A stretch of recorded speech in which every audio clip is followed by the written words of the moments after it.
This video will take you through the updates made to HBM visualization entities in Oasys 21.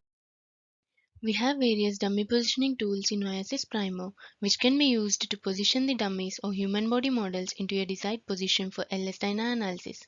A tool called Visualization Table was introduced in Oasys 20.0, which can be used to visualize the internal entities of the human body model while working with the position tools in Oasys Primer.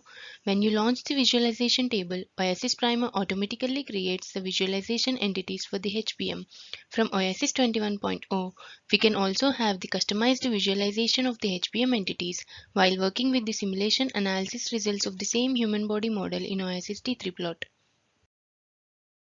Now, to show this in a bit more detail, we have a GHBMC detailed occupant human body model loaded in Oasys Primer 21.0.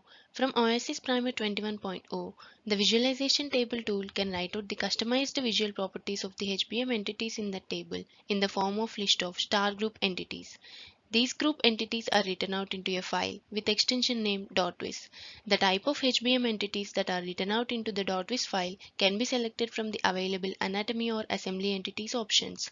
The .vis file written out from the Oasys Primer is an ASCII groups file that contains the star group data of the selected HBM visualization entities along with their visual properties.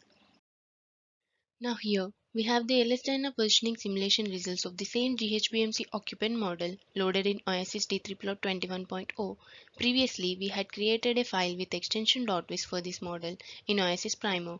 Now this file can be read into Oasys D3plot using the groups tool menu.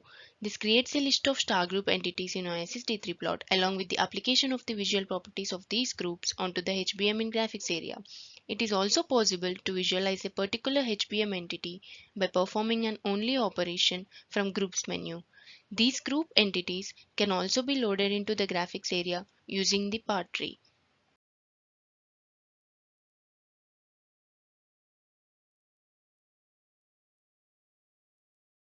Thank you.